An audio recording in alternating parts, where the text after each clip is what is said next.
You ever watch Star Trek? Star Trek, you know, Star Trek and USS Enterprise. All right, you remember when the Klingons were gonna blow up the Enterprise and Captain Kirk calls down to Scotty, he says, Scotty, I gotta have more power. He needs more warp speed. Warp speed, exactly. Yeah. Well, I'm Captain Kirk, you're Scotty, I need more power. I'm telling you, if you do not get this radio up, 1 billion people are gonna die. Now, it's all up to you. I know that's a shitty deal, but you got it. Can you handle it? Scotty. All right, Captain.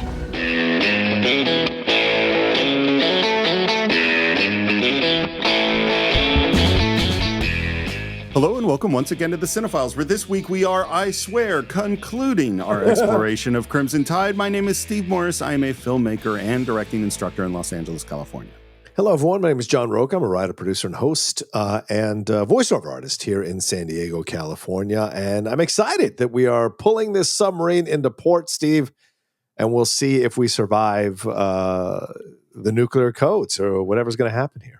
I certainly hope so. And of course, as always, the first thing we want to do is thank all of our incredible supporters on Apple Podcasts and patreon.com/thecine-files. We could not make the show without you, and we hope that you are enjoying your ad-free versions of the show. Our Cine-File shorts, we just recorded one on The Last of Us, and we have another one about toxic fandom and the state of media and the job of a director. So, and the only way for you to hear that is by subscribing to Apple Podcasts or patreon.com/thecine-files.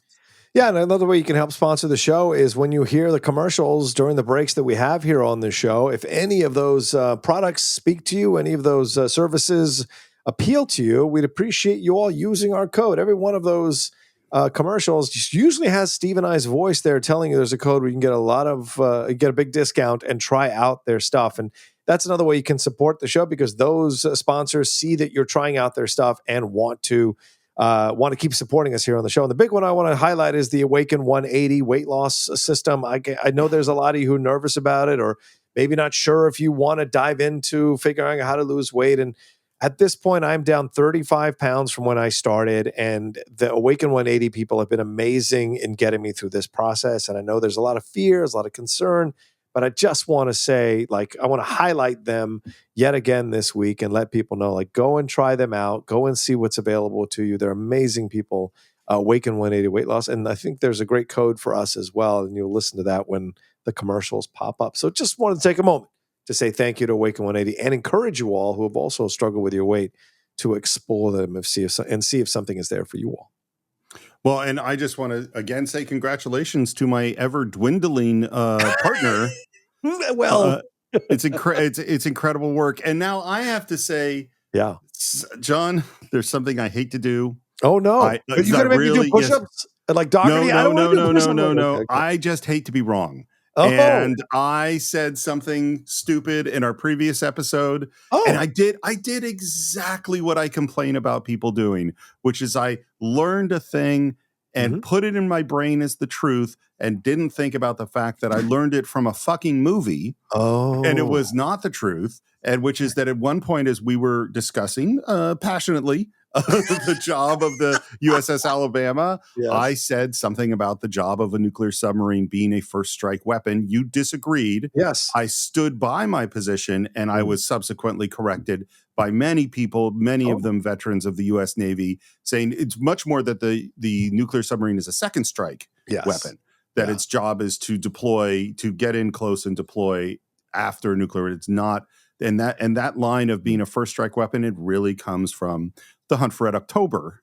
Right. Which is, so I'm using one movie, which is fictional, to comment, in my opinion, factually on another fictional movie. I fell into, John, one of the classic blunders, and I just wanted to point out my mistake. Yes, only followed by starting a land war in Asia, of course. Can't do that. And going in against the Sicilian when death is on the line. And then death. No, to quote the great Tony Stark, please don't tell me we're going to figure out time travel using the Back to the Future requirements, which is, I just recently saw Infinity War, so I put that in my head, or Endgame, one of the two. Yeah, totally. And I was only, because it hit me in the way with the military thing. I was like, wait, no, that's not the intention, people. And so I appreciate you saying that, man. Thank you. Yeah. And thanks to everybody who pointed it out. And I'm sure you all pointed it out in a respectful way, because, Steve doesn't intend to mislead anybody with these things. Well, I mean, as much as I hate being wrong, and I hate being wrong, I appreciate it. And the thing that I always think about is like, look, people who don't want to be corrected are people that don't want to just be, they want to feel like they're right now so that they can be wrong for the rest of their lives. Yeah. And people who like to be corrected go, I'm going to accept the pain of being wrong now so I can be right for the rest of my life. Right. That is the difference, you know? Yep. Good point. So where we left off, and speaking of right and wrong are very difficult to find on board the Alabama because things are very, very complicated right now. In fact, Hunter's best friend has just decided to side against him and with Captain Ramsey. And so Wepps, Viggo Mortensen, is with the other officers as they now go, and this is the next escalation, they go to the weapons locker. Yeah. This is, I mean, again, watching this 30 years later, man, these scenes, when I'm watching it back in the 90s, right, I'm like, oh, this is intense, right? Now watching it in the 90s, now watching it in 2025, there's a real kind of menace to these scenes that I did not sense when I watched it back in the 90s. Because, I mean, we've been through so many things in the last 30 years where something like this can feel quite scary, could lead to a scary end result. Well, and the most interesting moment, because it is genuinely scary, and they're handing out the big guns, and you have, James Gandolfini's character there, who we certainly don't trust. Right. And then there's the moment where they start to hand a sidearm to Wepps, and he turns it down. Yeah.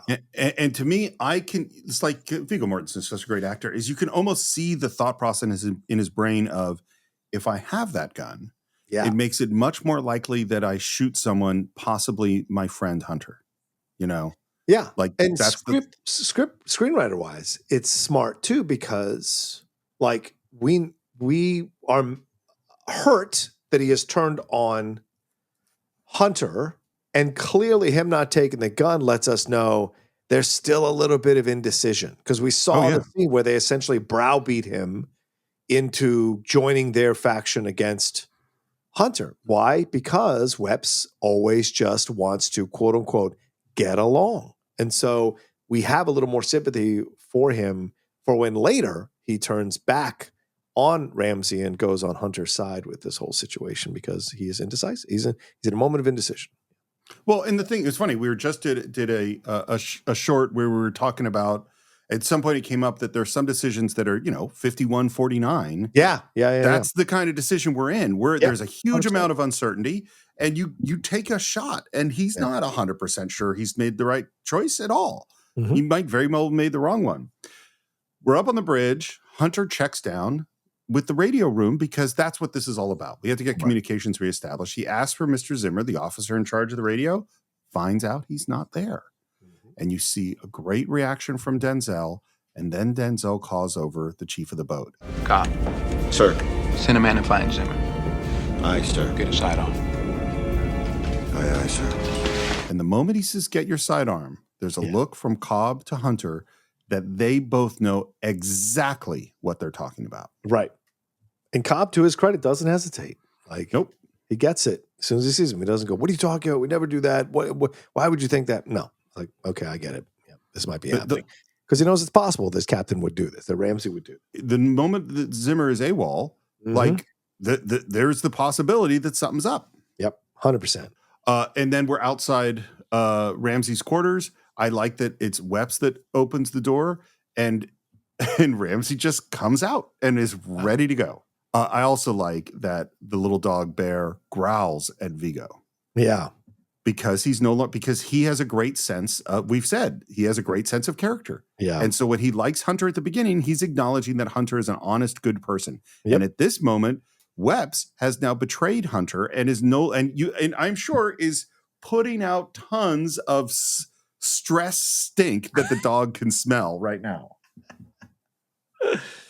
Yeah. I took the scene differently, and we're not going to get into a big debate about it, but I see it that he knows that Wepps isn't 100% on Ramsey's side. And so I agree. He's growling at him because he senses that he might turn on Ramsey. Yeah. Easily. Well, and I 100% don't think that Wepps is 100% on Ramsey's side. He's not, so that makes perfect sense. Hunter, his move is to go find, because he doesn't know anybody on this fucking boat. you know, so he goes to one of the few guys he made contact with and goes up to Ravetti, holds out a bunch of keys and says, These are the keys to the entire submarine. I don't know if a sub has the keys to the entire sub, but yeah, it was an interesting moment because how many of us know that, right? And so I think it's a cool moment because we met Ravetti earlier, and we see clearly that Hunter has a lot of respect for Ravetti in the exchange from earlier in the movie. So we kind of are cheering for Ravetti too because he's kind of in charge of his section on the boat, and he radiates that kind of good person in charge energy. Yeah. So when Hunter hands him the keys, we are like, oh crap, how is he being roped into this? But there's a sense of honor here between these guys that he trusts this young kid with essentially possibly control of the boat. Well, and this is why we can see that Hunter is a great great officer and will be a great captain. Because the minute that he hears that Zimmer is not there, he goes into action. He makes Cobb has his firearm. He makes sure the keys are not available to Ramsey if Ramsey were to retake the ship. And now he's going to the next important person, crew member that he's made contact with, and that's Vossler in the radio room. Oh, yeah. Yes.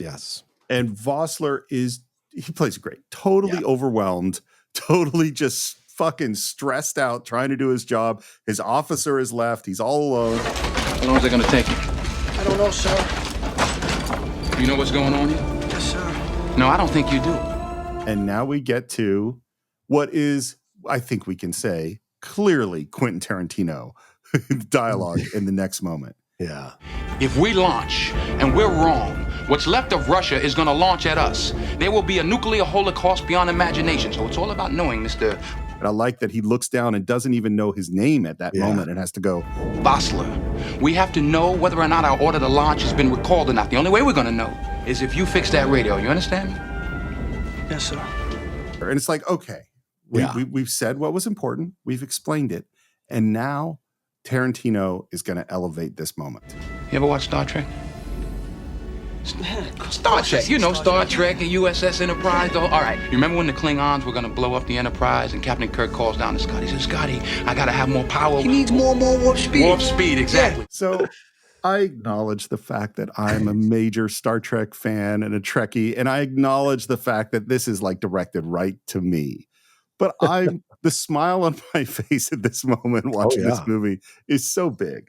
Yeah, as a fellow hardcore Star Trek fan, yes, agreed. I love the back and forth and how it works. Now, also as a analyst of film, I think this is such an out of place thing for him to say, but it works for that time. You know what I'm saying? Like Star Trek: The Next Generation was kind of hitting its peak around the mid 90s. So, and the films had come out in the 80s into the 90s, and so there was that sense that Star Trek was a prevalent franchise in the pop culture lexicon. So having Hunter make a reference like that was not necessarily out of place back then in the 90s, even though it felt a little weird to see it on a ship like this or boat. Well, what I think is so good is that in a weird way, it makes this situation by referencing this fictional thing we're very familiar with. Yeah. It makes this real world thing actually feel more real, I think.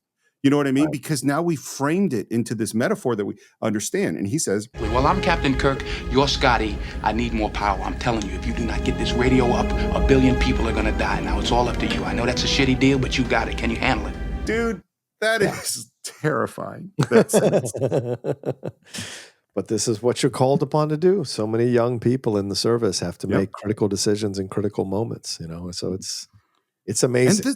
And this is the reality. The reality, you know, there's that, you know, for lack of a nail, the shoe was lost. For lack of a shoe, the horse was lost. You know, that idea that the entire history of the world can focus on one individual in one moment. And in this moment, it's Vossler. Yeah. Much more than it's Hunter or Ramsey, frankly. Yeah. You know, this guy, and he is freaking out. You could see like that pressure hit him. Scotty. Aye, Captain. Fucking love it. I love it. Yeah. And Hunter has made it back to the bridge and he's giving orders for his depth. And then we hear, belay that order. And everyone turns and there is Ramsey and all of his officers with all of their guns. And there's the moment, you know, Cobb has his sidearm and there's kind of a moment, but he can't do anything. for Right. the people there. And Ramsey says something very similar to what Hunter said. Any of you officers or chiefs feel you've been unjustly caught up in this thing, you stand with me now. And a whole bunch of them do. And a whole bunch of them don't. And a bunch of them don't. And Gandolfini, you know, his performance is so great throughout. And you can see it is that this is all about loyalty and the good guys and the bad guys as he frames them. And he is very happy with the people that are joining the correct team, you know? Mm-hmm. Yeah. To me, there's a malevolent smile. Oh, totally. Yeah. I'm not going to deny that. Yeah. And then you see as Hunter looks around at all the people that sided against him. Yeah. He sees Zimmer. And then there is a different look at Westergaard, who looks away. Which I think that's a cultural look. Like that's, brother, you would turn on me. Brother, you would turn on me. You're going with them. That's how I interpret it. And so when I think that's totally in there. And when he looks to the ground, that's what that's all about. Like it's a little bit of shame. Yeah. Well, and they're friends. I mean, they had established they'd served together before, and they knew each other. I don't know if they're friends, but they've served together for sure. Yeah. I would say in the greeting where he says, "How's Julia?" and asks about the wife, they seem friendly to me, but I have very little evidence of that. Right. And then the last person, of course, he looks at is Webs, who looks. This is great. No words, just looks right at him. Yep. It's so good. But here's the thing, and again, this goes to our different framing of how what we see going on here, is that to me, at this level, we're talking about the future of life on the planet Earth and nuclear war. Ideas of personal loyalty or friendship are immaterial. Like, because to me, Webs made a decision. Now, you might think that he makes a decision because he wants to get along or he's intimidated by the captain, and that might be how you see it. To me, he's balancing orders in hand and the main question that we're facing. And he decides that I think the right thing that the captain is right in terms of having orders in hand and no countervening order. And so therefore I have to side with him against my friend. That's what I see. Yeah. And that's right. Of course. And so, right. But obviously I disagree because the way the film frames it to me is the three of them are pressuring him in an enclosed space. And Dougherty even says, we can't, the captain asked for you. The captain wants, we can't go without you. You have to do this. And so there is a pressure. And because of that scene earlier, when he's telling him, listen, just don't counter the Ramsey, try to get along.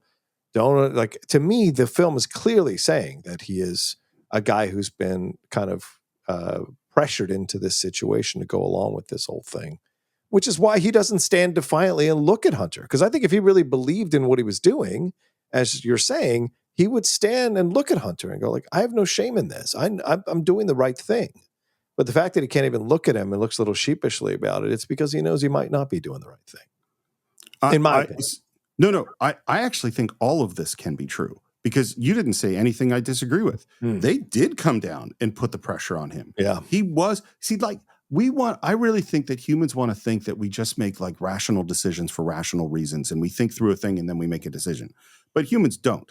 Like humans, I think he's feeling the Ramsey pressure. I think he's feeling the peer pressure from Westergaard and from Zimmer, who he also has relationships with. And I think he's and Dougherty. I think he's thinking about his friendship with Hunter. I think he's thinking about the chain of command. I think he's thinking about all that shit.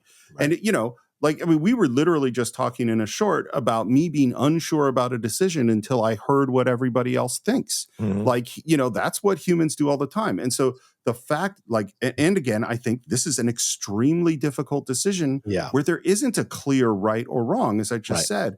And so, Webs made a call, and now he's sitting there in face to face with a guy he respects, and he looks down. He doesn't know that he's made the right call at all. He's the one that doesn't know that there's a clear right or wrong, though. Everyone else is very clear in their right or wrong. Matt Craven and Rocky Carroll, they're both very clear. Now, Rocky Carroll may look at the ground because he's a little ashamed culturally, possibly as black man to black man, but he's very clear. And so is Ramsey. There's no question. Webs is the only one who has questions about what's going on. Dougherty clearly has no questions. No, he has no questions. What's the right thing to do? So I think only Webs is the one who's struggling with what's right or wrong. And I think that's on purpose for the movie. See, and I actually think Westergaard and Zimmer are too. I don't think Dougherty is. But I don't have evidence. This is just my impression based on the shots. Evidence of that, yeah. Well, but this is the thing too, is like, if you say to me, personal loyalty is important, I will say, yeah. If you say to me, personal loyalty is more important than decisions around nuclear war, I go, no. Like, yeah, that's again, well, to use your words back, you've said nothing I disagree with. right. I think he's not sure. And so because he's not sure, there is a little bit of shame on his face. And I agree. think, No, we're honestly, we're Hunter totally thinks agreeing he's- about all this. Right, good. Yeah, because Hunter thinks he's correct. And he thinks he's doing the right thing. And so, And Hunter feels personally betrayed. yes, because he knows 'cause- he's doing the right thing. Yeah. Well, exactly. Like Hunter firmly believes he's doing the right thing. Well, Yeah. and again, this movie does a lot with a little. Mhm. I don't think the friendship between Wepps and Hunter is bullshit. I don't think it's No. light. I think this is a Yes. real deep friendship of 100% many, agree. many years. Yes. So this betrayal hurts Yes. for Hunter. And he takes that in, that moment of betrayal, realizes the new situation, pulls out the captain's missile key, and hands it back to Ramsey, which I think is honorable and kind of correct at this moment, given the circumstances, which are really fucked up. Because he doesn't want to cause bloodshed on the ship. Exactly. There's a whole bunch of guys with guns. Yep. And I think, and maybe you and I will disagree on this. I mean, Hunter knows this is a 51% thing. He doesn't know for sure. He doesn't know what's going on. Oh, I you think know? he knows for sure. I think No, so I let me think be he's clear on what very he doesn't clear. know for sure.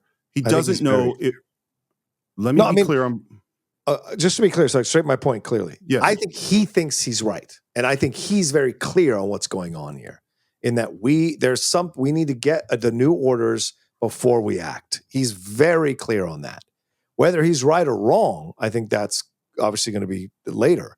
But in what he's doing, there's a reason you cast someone like Denzel, and it is because you want to be confident that he knows what he's doing.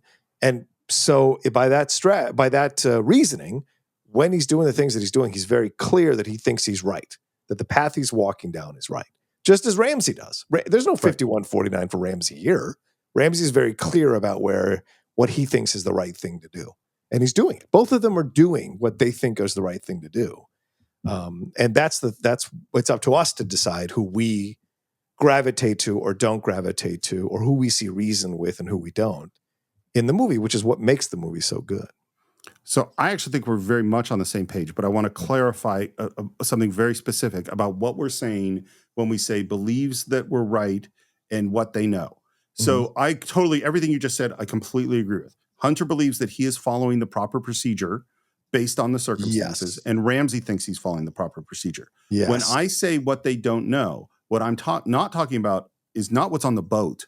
And I'm not talking about procedures on the boat. What I'm saying, what they don't know is what's going on with Rodchenko, the missiles, whether or not they have backup, what the orders are. All of that is shit they don't know. Yes, and so 100%. that's what. So part of the 49-51% isn't just what is the proper procedure when I have orders in hand and don't have a countervening order, but have this other evidence and have that. I'm not talking about that. I'm talking about what is the right decision about launching the nuclear weapons or not launching the nuclear weapons. Right. And that is dependent upon factors that they don't know.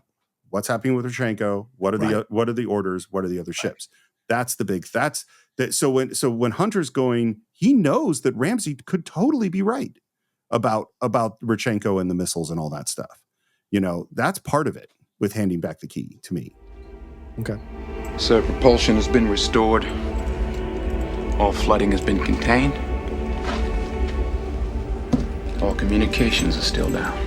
And I love, because Denzel Washington is not going to fucking back down. You know what I mean? Like, he'll do that, but he is not apologizing. He is not being weak about it. He is staring him right in the eye. Yep. Because it's Denzel. Yeah. And it's Hackman. That's what's so great about this movie. Right. Both of them. Yeah, exactly. Yeah. You have two guys who are as intimidating as any humans who have ever been on film going against each other, you know? Take him away. Lock him up in the officer's mess. Yeah. And we mentioned this moment before, James Gandolfini reaches to grab Hunter by the wrist, and Denzel slaps his hand, and it is glorious. Yeah. I think that's on purpose, because Dougherty's been seen as the kind of racist, in my opinion, angry guy. And Gandolfini plays it so well, because there's almost like a half smile, as I said, a half malevolent smile. thinking he can grab this black man who dared to think he could run this ship. And the black man smacks his hand away. And I think that's a great moment, as you said, not just because it's Denzel, but also because of what that symbolizes, you know? I think there's so many connections to In the Heat of the Night and the slap. Yes. Great To, connection. and to me, and it's like I said, I believe that the racism is implied, but I cannot confirm it, in my opinion. But it's certainly, there's plenty of evidence there that could be, that is what's going on. And there's also just the fucking honor and strength and dignity of Hunter to say, I'll go to the officer's mess, but you will not fucking touch me. Right. He gives one last look to Wepps, and then they're taken away. And then we have these parallel betrayals, because then Ramsey looks at Cobb and says, all the people. Which I think is great, because Cobb is, of everybody on the ship, Cobb is the most, I would argue, principled. Yeah. And so I appreciate how his character is quietly throughout the whole movie, the way it's constructed and laid out, and how he reacts to all the twists and turns that are happening between these two guys who are essentially banging dicks, you know? Yeah. And I think that's important to see that Cobb is the guy who's kind of keeping to the ethics and the codes of military procedure. You know, which I totally agree, because you can't divorce, certainly with Ramsey, but I think with Hunter too, you can't divorce their ego and their sense of who they are from the decisions that they're making. Whereas with Cobb, he's got no ego. No. He's like, this is what the rules are. I'm doing my duty as I see it, and that's it. Right. Ramsey's now back in charge. He makes Zimmer is the new XO. He makes an announcement to the crew, and then we see all of the reactions to the what's the craziness that is happening on this boat. We'll achieve launch depth as quickly as we can for strategic missile launch. We all know what this means. It's not something one would wish for, but we have the obligation, under authenticated orders issued by our commander-in-chief, to prevent the attack on our country. And then he goes into his orders, just as we've heard over and over and over again, except now, again, and this is why we can have these orders repeated and just this technical stuff, but in watching Zimmer now have to repeat the orders, it's totally different. And you see his fear and his nervousness and his discomfort with, him being the XO, he's not Hunter. He doesn't have that, a different person. And you see all of that ripple throughout the ship. I love the shots of the men.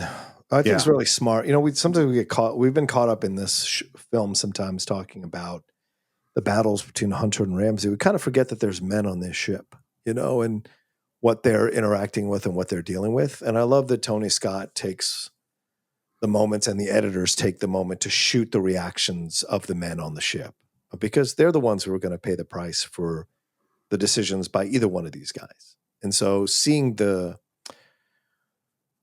strong yet, nervous looks on their faces, I appreciated seeing that through all of Ramsey's speech, because that's what I experience. That's what I see when orders are handed out or orders are barked out, and you see people reacting, because there's a real world effect to that stuff. So I like that there was a lot of that in this film.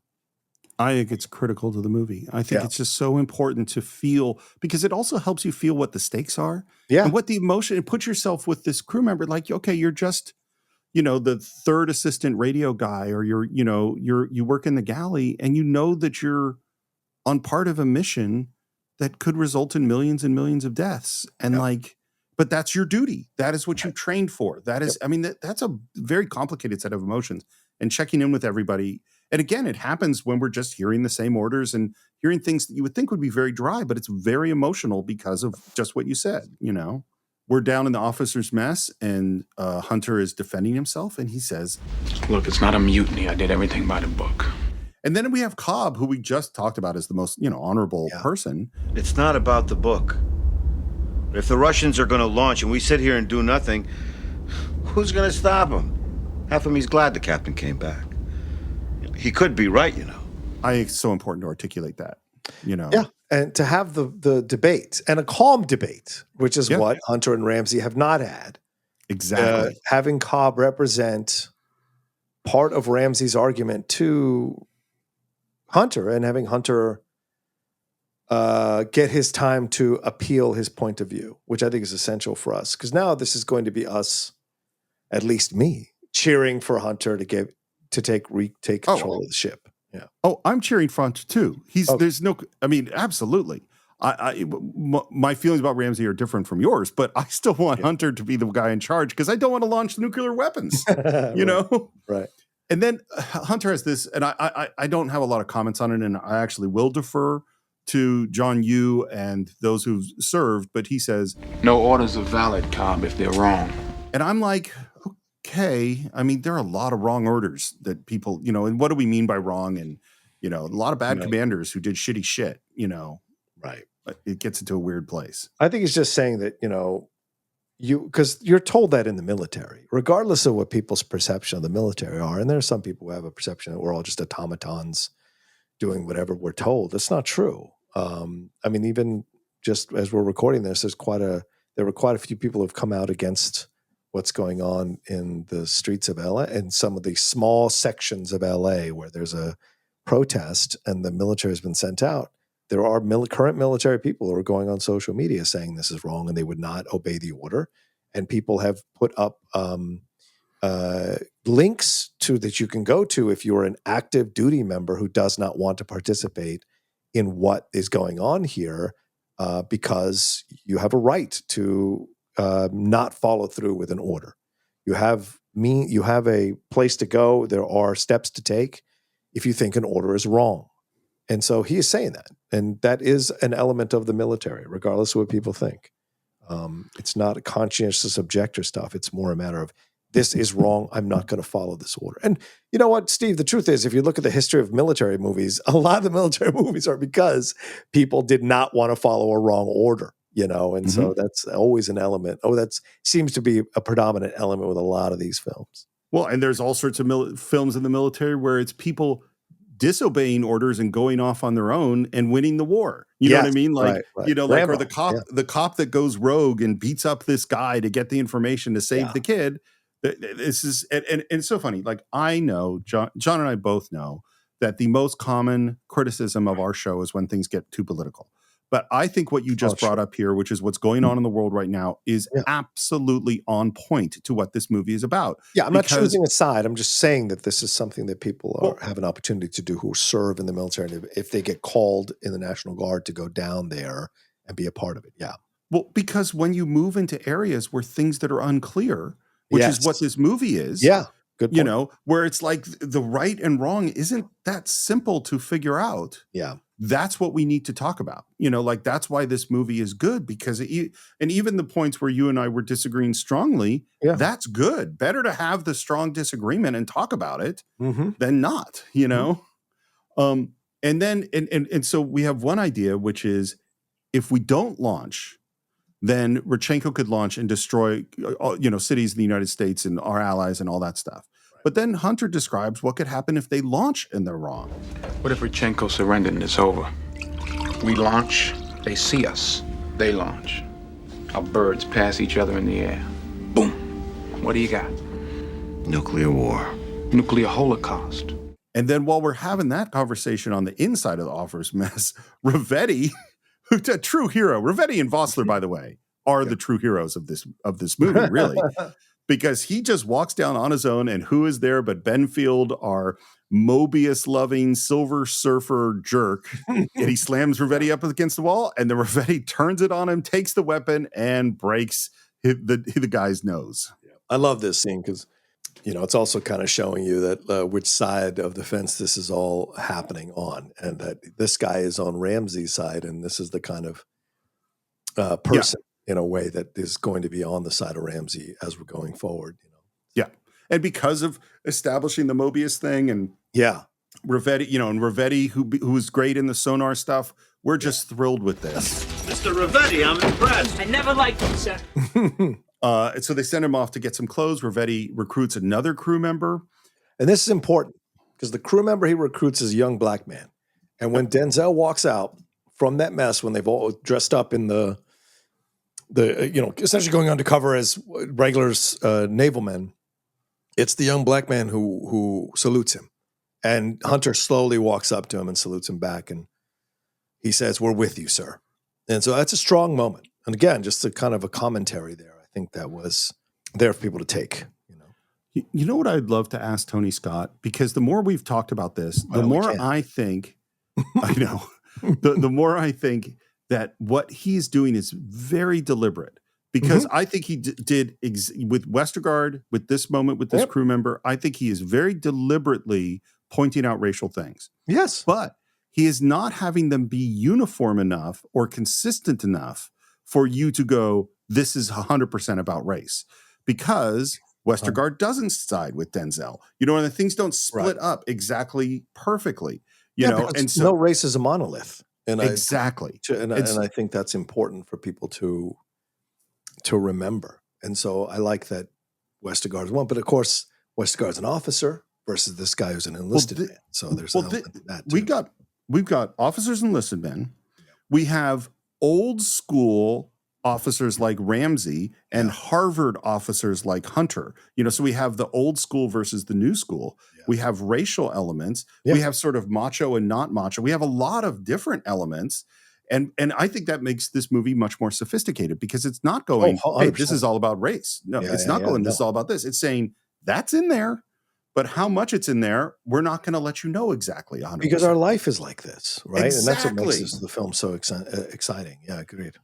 Well, it's so funny, and I'll bring this up very briefly, but there are a lot of circumstances where we have heard things broken down in terms of race or gender or whatever, where you hear the story and you go, I can totally understand why that might be interpreted that way, and I can totally understand why that might not be interpreted that way. Yeah.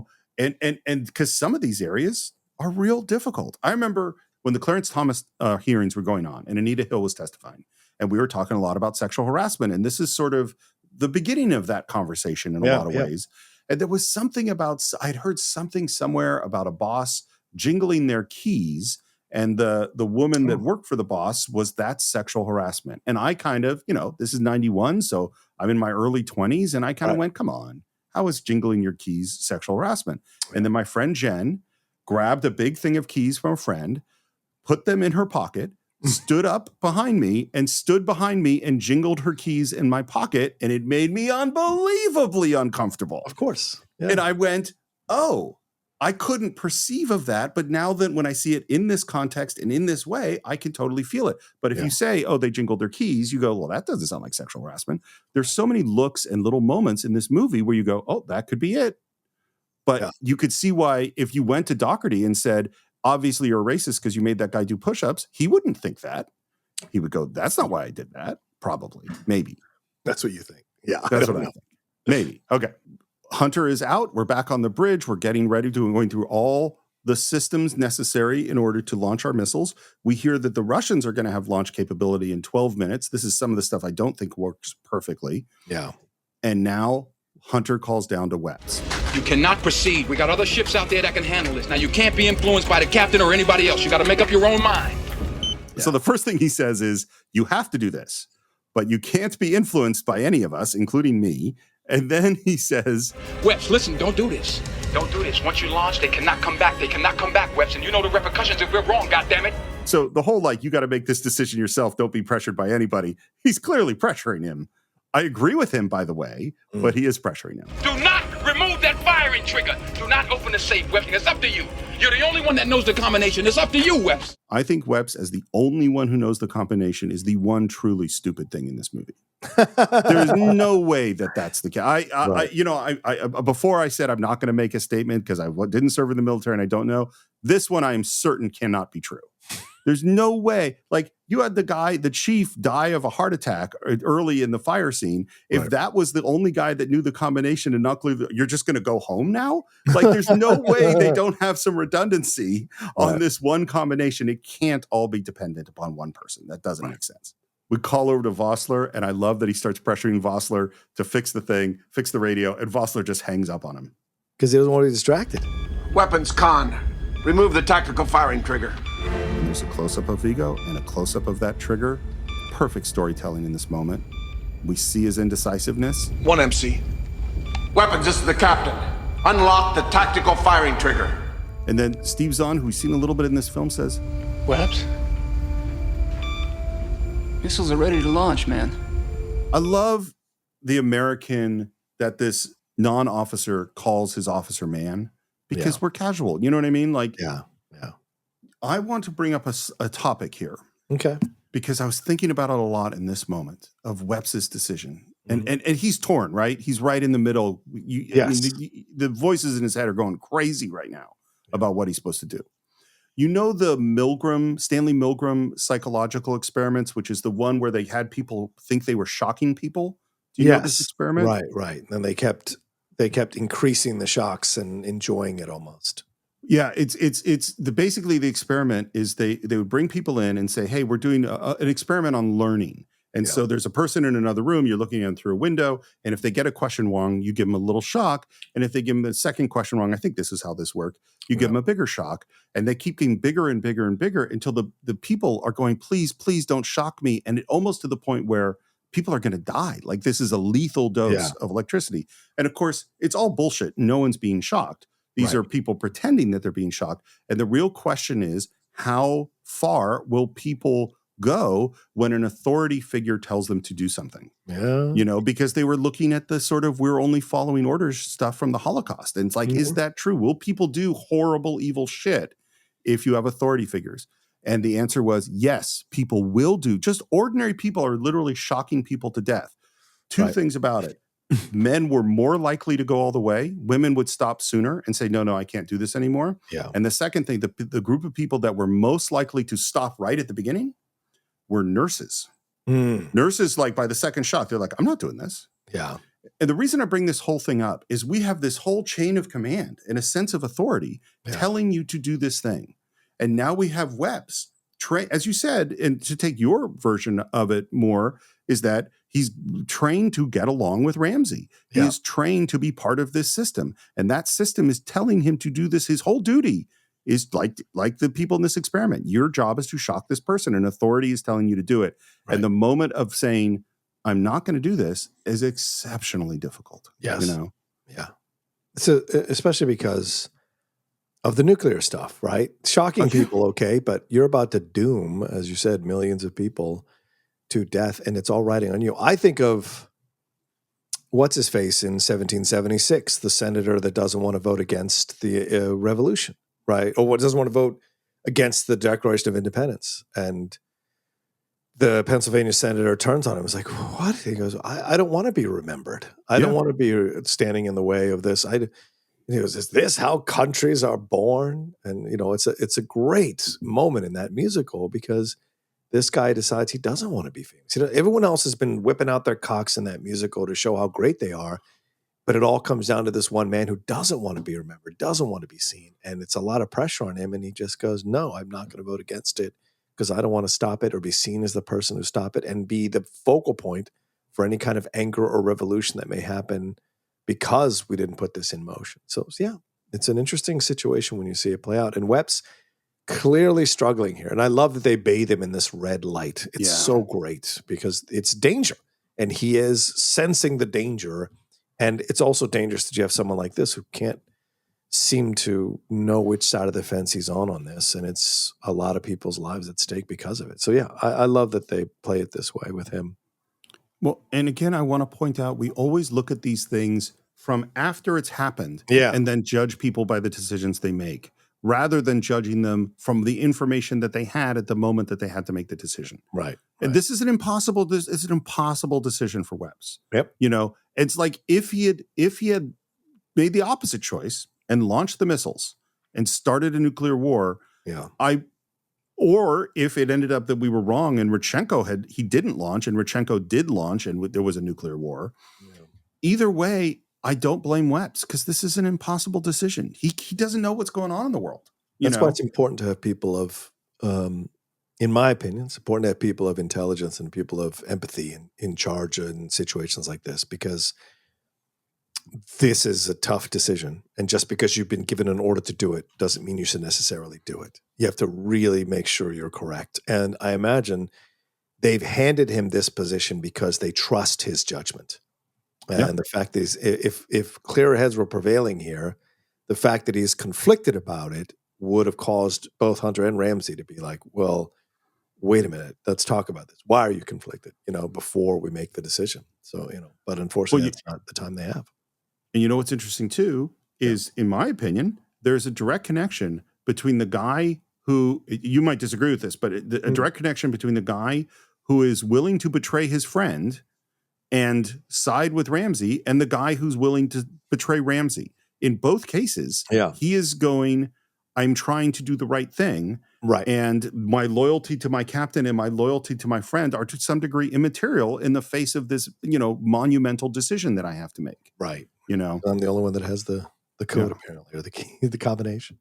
I know some people find it cheesy, but you're from the same era that I am, and I bet you listened to this album as much as I did.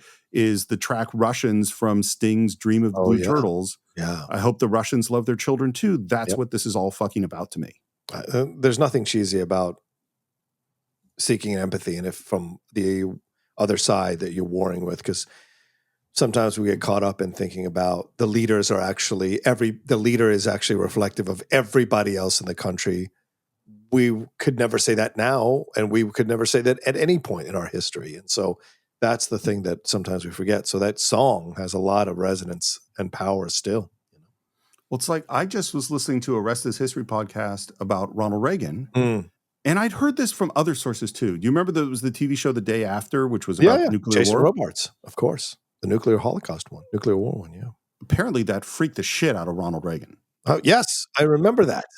And so that's where SDI and Star Wars came from. And I remember him saying, we're going to invent Star Wars, which was, the missile thing, which we're trying to do again. And he said at one point, we'll share it with the Russians because I don't want there to be, like when he finally met with Gorbachev and he was like very clear, I really, really don't want there to be nuclear war. Right.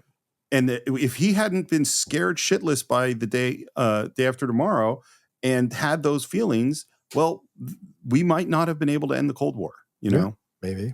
And now up on the bridge, because we're not hearing back from Webs, Ramsey realizes there's something wrong. Right. And he puts his key into the captain's missile key into the system, switches it over to green, and says, no one is to touch this key. I'm going to launch from missile control. Aye, sir. I also can't imagine that leaving that key in that thing could be part of naval regulations. That seems like a real dangerous thing, Yeah. So Hunter realizes that they're going to launch from Missile Command, and so he's like, we got to sneak back up to the bridge. It's all exciting stuff. Ramsey ends up in weapons and says, remove the tactical firing key. Sir, it is my duty to... Son, don't talk to me about duty. Open the fucking safe! And Captain Ramsey takes a gun from Doherty and puts it to Viggo Mortensen's head and says, I'm going to count to 3, and then I'm going to blow your fucking head off. 1, 2. So before we get to what happens, what's your feeling, John? Oh, I think he's so off base here that it's almost jaw-dropping. This is not, I don't give a fuck what your reasons are. This is horrific. Turning a gun on your own man. And then what he does next, which is even worse, is turning the gun on a person who is scared to die in order to force them to do what you want to do. And you're yelling and you're out of control and you're emotional. This is not a person who should be in charge. It's a horrific scene. And I think the film very clearly shows you that he is in the wrong here. So I think it's a horrific scene too. I think it clearly shows that he is losing control, if not out of control. I mean, he's way over the edge. Yeah. I also think that what is happening in this moment is a thing that is well established in military history and has happened over and over and over again in many different ways. All the way going back to, I don't know if people know that the term decimation comes from, it's a Roman term because they would kill 1 in every 10 of their soldiers if they had a discipline problem. Right. That was called decimation, deci being 10. Is that there are all sorts of circumstances where, literally they've said, if anyone starts retreating, we will shoot anyone who retreats. Right. That's a thing that's happened in military. Someone disobeying a command, it's like, I'm going to kill this guy. I mean, having read tons and tons about the Napoleonic Wars, this was such a common thing because you had these volunteer armies and you would go like, well, we're going to shoot any guy who doesn't do exactly what we want them to do right now. Right. And in this moment, based on what Ramsey sees as his duty, I'm not defending this in any way, but I am saying this is consistent with things that have happened in military history, Okay. Yeah. I mean, but that's exactly what I'm saying is like, I believe that it is motivatable and consistent with a certain kind of reality. I'm not defending it. Yeah. Okay. Okay. No, because there's nothing. And I think those are all situated. It's different shooting a infantryman who is running away from a battle versus someone who is in charge of the weapons. But I take your point. That's what I would say. And then we have this musical build, and you could see his hand is shaking, and he's counting 1, 2, and then he says, "Shit! It does me no good to kill you. You're the only one who knows the combination." Which again, I think is fucking stupid. I think it's a lie, though. I think he's a lie. I think he's lying. You think he chickened out? Not chickened. I think he's realized I know I've spent the majority of these three episodes bashing Ramsey. But I think in that moment, even he realizes he can't go that far. Like, it's not within his nature to go that far to kill him. I don't think it's about you're the only one that has the code. I think in that moment, I read it as even he knows he's slightly going too far.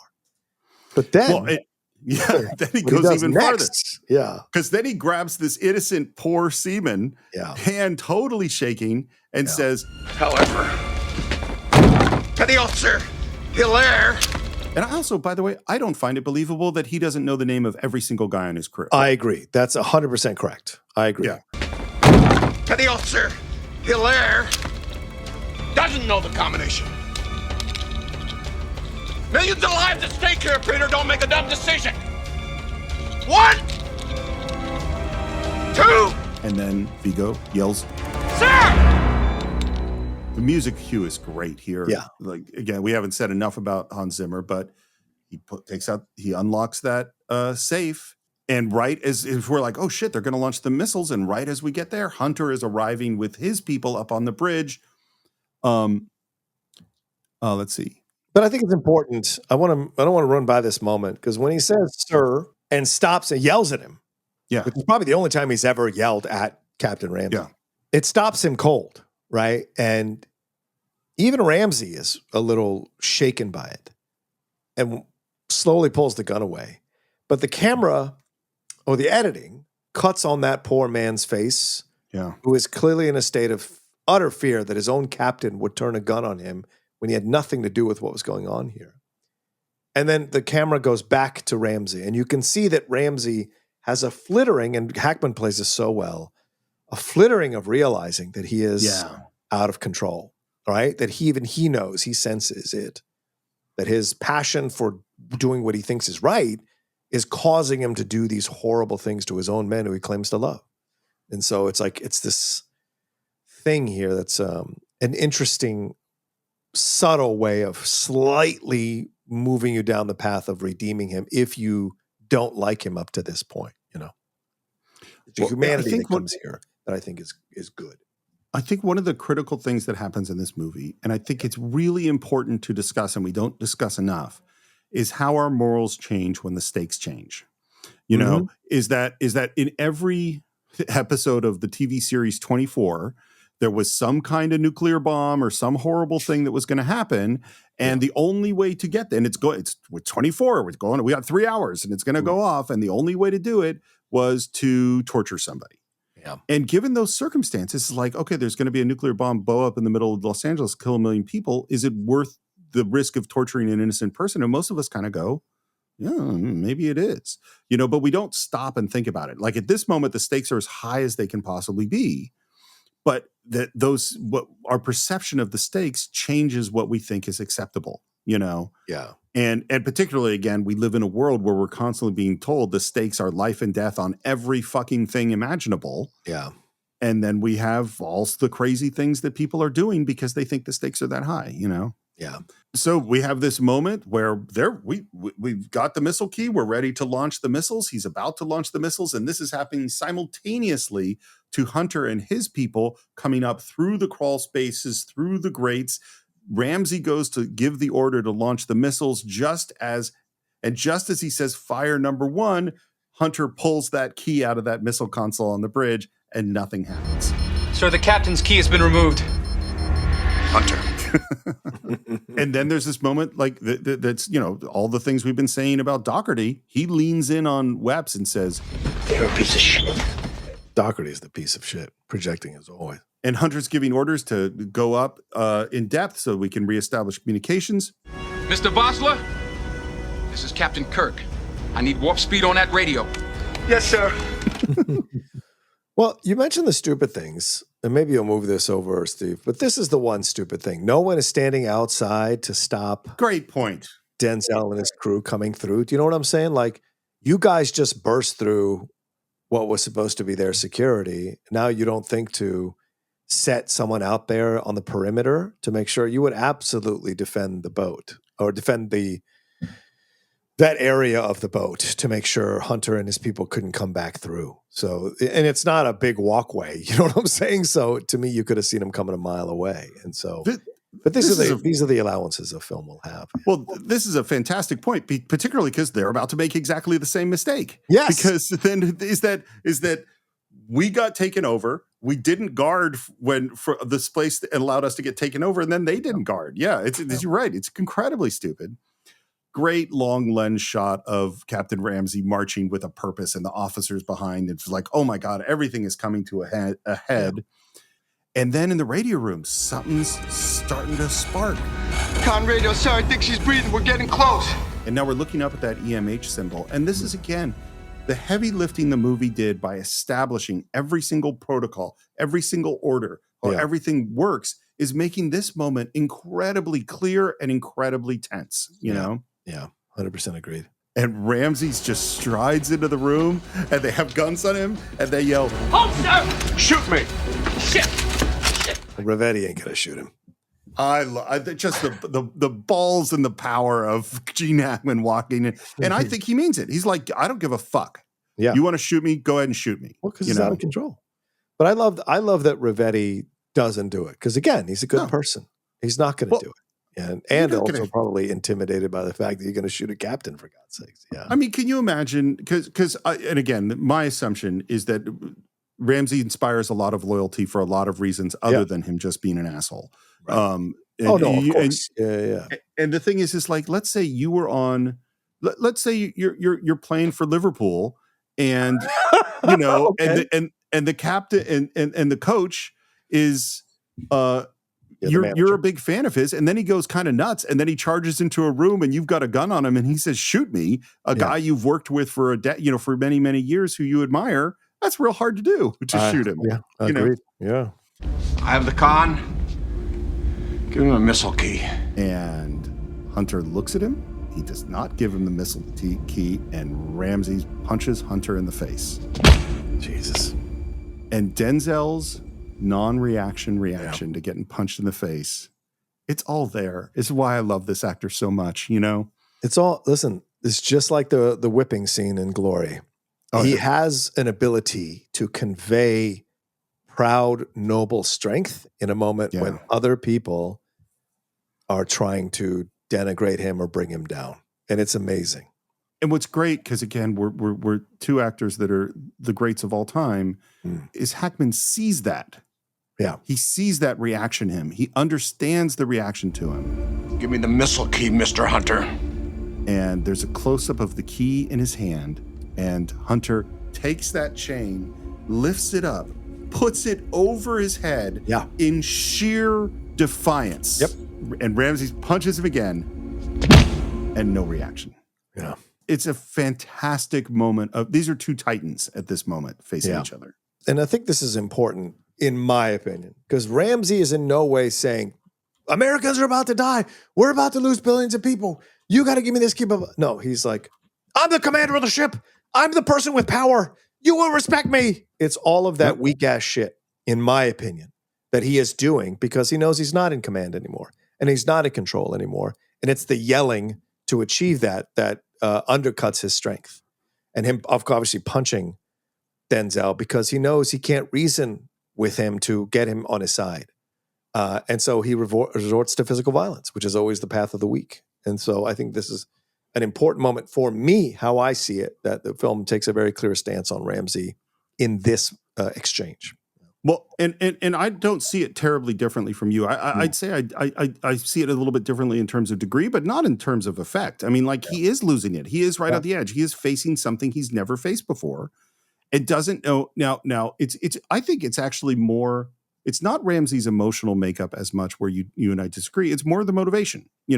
Is his primary motivation wanting to maintain status and dominance and wanting to actually launch the nuclear weapons, or is primary motivation wanting to do his duty as he believes that it is?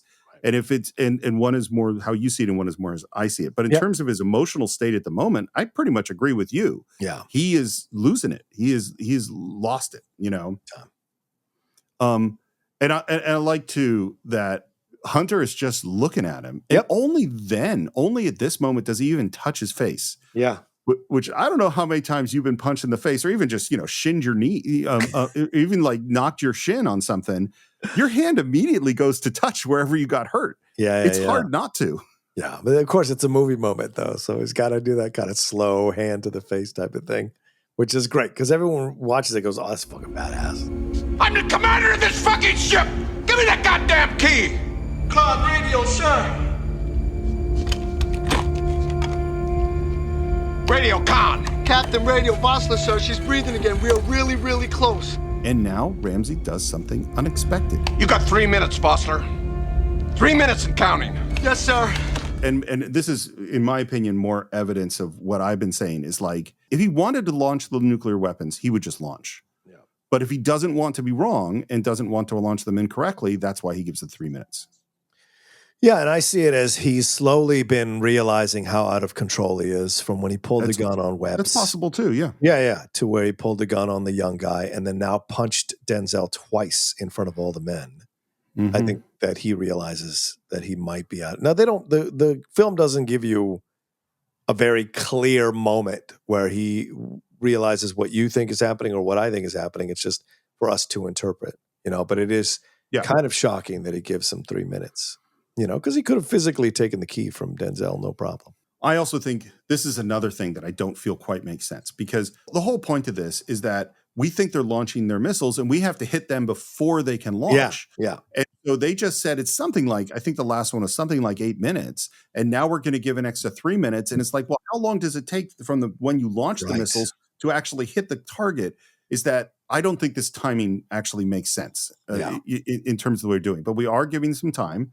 And Ramsey, who looks genuinely tired at this moment, sits down, and then Denzel sits opposite him. Yeah. And it is so great just watching these two actors look at each other. And Ramsey has his stopwatch, and I love just the way that Denzel Washington looks at his wristwatch. Yeah. I find fascinating. Yeah. It's one of the signs of the true movie star, that they can do little tiny things, and you're like, I'm in. I'm 100% in. He does this thing with his mouth. Yes. Kind of like, that kind of thing where he's just kind of like, he has a very strong defiance. Look, I used to make that face in my 20s and 30s when I was full of my piss and vinegar. I was untouchable back then. I was, as Bob Seger said, right? I stood proud, I stood strong, high above it all. That's how I felt back then. And so when people would do me wrong, I would get that face sometimes as a judgment. So I like seeing that face on Denzel. To me, it conveys a kind of strength within the defiance. And you're right. The slow look at the watch is great. Just perfect. And I also think it's also great. And I also go like, I think his lips bleeding a little bit. And that little thing with his mouth is like, there's a little spot, that, and just the look up at the AM display, which is dark, because that's what all of this is about. Yep. Ramsey lights his cigar, and then in a tone that is entirely different. And I'm going to say, I think this moment is beautifully played. Yeah. I think it is well written in sense of writing. This is a moment I kind of wish wasn't in the film. I agree. But I agree with you, brother. But it's all well done. So let's talk about what it is that he says, speaking of horses. So he's now gone all the way back to their very first conversation when they were interviewing for the job. Yes, because no one was speaking of horses right now. Did you ever see those Lippens on our stallions? Hunter, completely off guard, understandably. He's like, what? From Portugal. The Lippens on our stallions. Most highly trained horses in the world. They're all white. Yes, sir. And this is where I think of everything that has a racial tinge to it. This 100% has a racial. This isn't 100%. This isn't just a look. Nope. This isn't just, this is he's saying a racial thing. Yes, sir. You're aware they're all white, or yes, sir, you've seen them? I think there is a very strong possibility this was written by Quentin Tarantino, partially because the language is really well written. It's very similar to the scene in True Romance about the Moors and right. And you're a turnip, or your dad's a turnip, or whatever, and you're part eggplant. That offensive shit that he puts in his movies. But yeah. Yes, sir, I've seen them. Yes, sir, I'm aware that they're all white. They're not from Portugal, they're from Spain. And at birth, they're not white. They're black.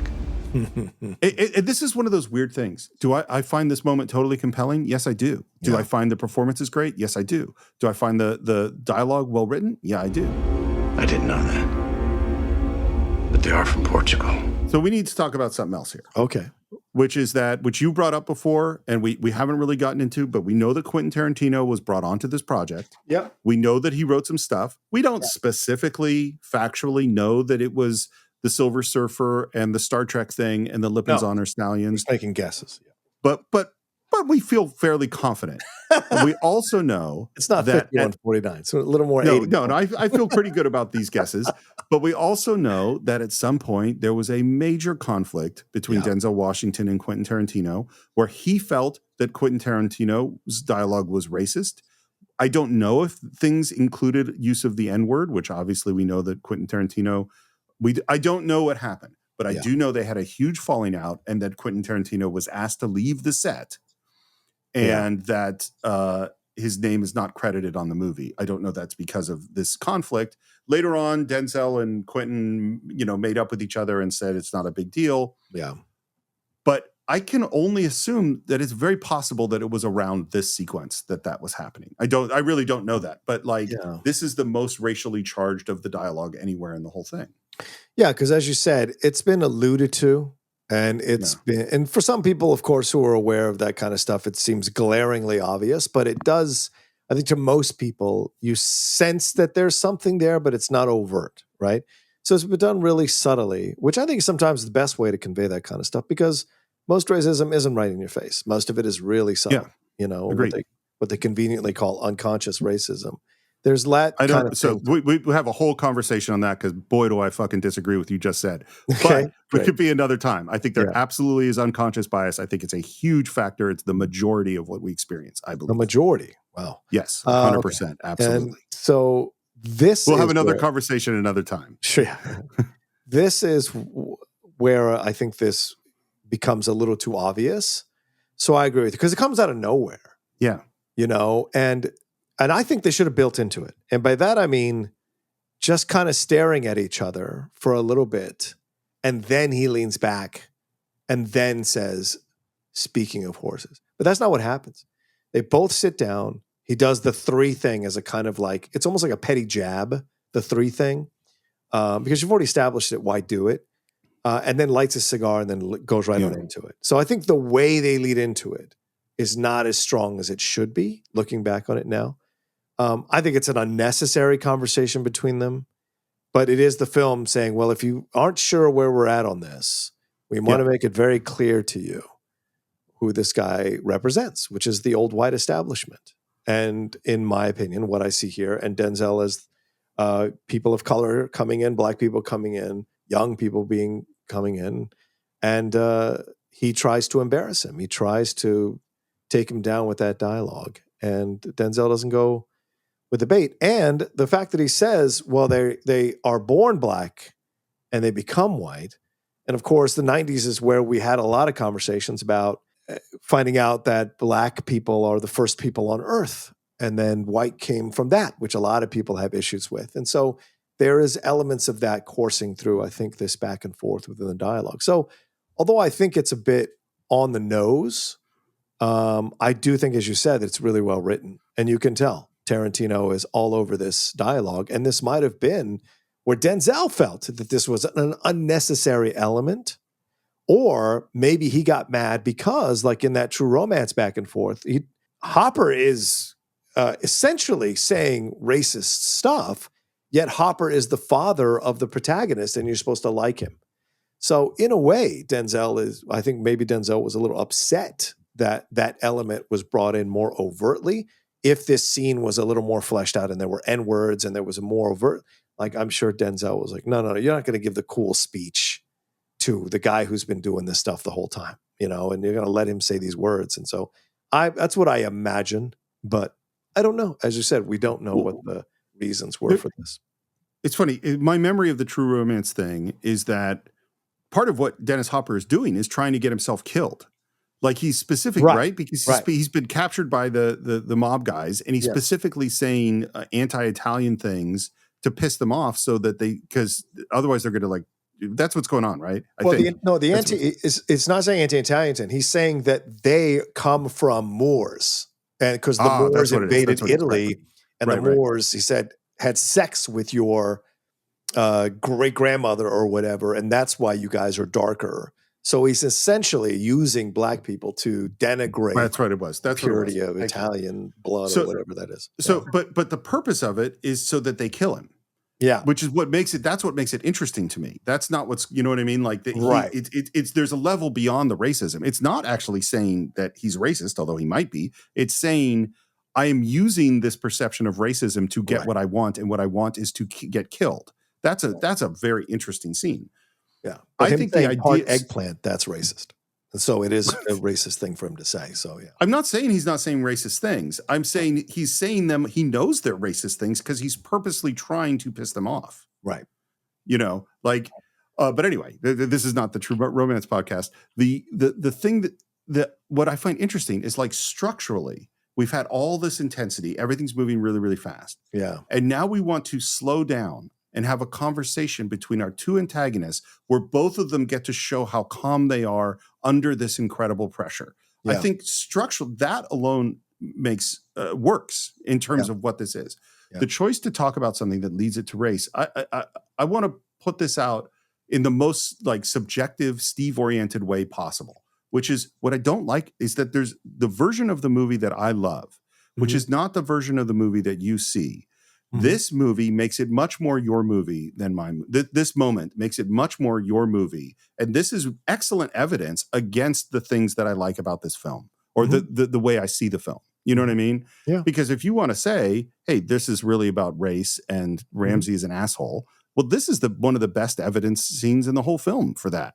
And so part of my objection to it is that it makes it less of the movie that I want the movie to be. Right. You know what I mean? Right. Like, and so that's not a fair objection. That, in other words, I can't argue with you that you're wrong while internally ignoring a piece of evidence that is in your corner about Ramsey, and that's this scene. You know what I mean? Yeah, yeah, and listen, for people who are comfortable with it, you can strip away the race. He is essentially trying to denigrate a young man in the service of this country who dared to oppose him. So just strip away the race. He's using the horses as a racial shot to undercut him, right? Yeah. So what he's essentially doing, if you remove the racism from it, is that he's trying to embarrass him in front of the men. And he's trying to take him down, just like he did all the way back in the mess hall with the other officers in the first conversation we see them having with a group of people there who are going to be serving under Hunter and Ramsey. So this is his go-to tactic we've seen numerous times. And so I think this is another element of it all that I think is important, that the film is making a commentary, in my opinion, on Ramsey and his style of leadership. Well, I totally think it's making a commentary on his style of leadership, and it's also to keep Hunter off balance. I'm just starting to talk about this completely random thing. I think the next section of the dialogue is much more in a line, which is his philosophy of training. Some of the things they do defy belief. Their training program is simplicity itself. You just stick a cattle prod up their ass and you can get a horse to deal cards. This to me is his whole philosophy that we've heard from the beginning. He is the old school hard ass. You kick the shit out of the dumb sailor, the boys, the little ducks, and they will become the best trained, best crew in the world. And that's how you do it. That's his philosophy, Okay. All right, so I'm going to have to contradict you on that. I'm going to have to push back on that, right? Okay. I don't see it that way. I think it's an extension of what he's essentially saying here. He is saying to a black man about how to run things. I stick a cattle prod up. I like the way they run these horses. They stick a cattle prod up their ass to use the voltage and all of that. I would agree with you, except they purposely except he has a self-satisfied grin on his face, lighting his cigar. Denzel, you can tell he's looking at him with that, to me, that kind of, man, I've dealt with this my whole life type of thing. And then they cut to Dougherty, and that's on purpose. And Dougherty is smiling.